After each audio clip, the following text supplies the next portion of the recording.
Some of the world's top bomb disposal technicians are meeting in Iceland at the moment, and a group of Kiwis is among them. The training exercise, known as the Northern Challenge, sees NATO countries and close partners participate in a 2-week high-intensity exercise to hone their skills when it comes to defusing improvised explosive devices.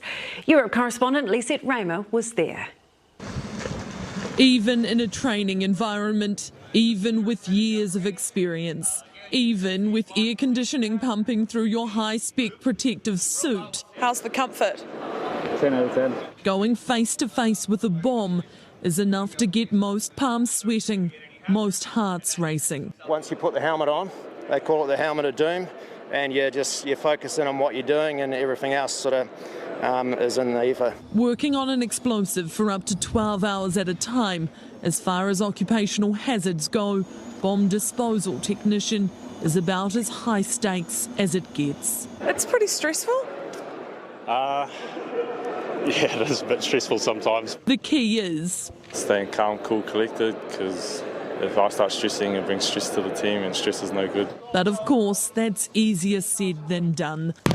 Which is why these 13 Kiwis have joined a 2-week mission in Iceland, training alongside 400 others from 14 NATO nations and Sweden. We're mine clearance, we don't make bombs, we defuse them. But they need something to train with, so it all starts here. This is the bomb building factory, so guys have spent a lot of time the last couple of months building approximately 600 bombs for the exercise. 600 bombs of all varieties, from those hidden in teddy bears to those strapped onto remote-controlled trucks.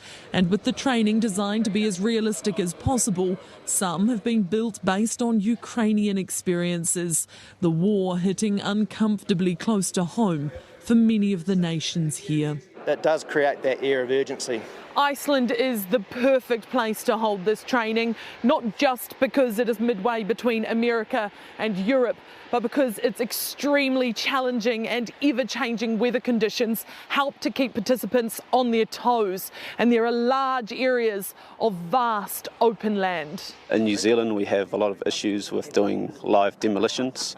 Just our ranges are quite limited, just in Waidu. Over the past decade, 170,000 casualties have been caused just by improvised explosive devices. And then there are the other remnants of war, haunting generations, including in the Pacific. This work is invaluable. People back home can be pretty proud of what the boys have done out here. The country from down under, holding its own in the far north. Kia ora, Lisette. So this training exercise even involves learning from the bombs themselves. Yeah, that's right. The other aspect of this training is around biometrics and what they call identity intelligence. So participants are trained on how best to preserve the forensics of the bombs so that after they are defused, they can be taken to the labs and analysed. So we can try and work out who made the bomb and also where it came from. The idea there obviously being that the best case scenario is to stop the bombs at the source. The Northern Challenge, as it's known, has been held here for 22 years in Iceland. Every year it has a new, specific, different focus. The Kiwis haven't always been invited, but the New Zealanders here this year are confident they will be invited back in 2024. Whether New Zealand continues to have a role and a presence at exercises like this around the world really comes down to funding. That's Lisette Raymer live in Northern Iceland. I'll let you go inside us. It's about 4 degrees. Thanks, Lisette.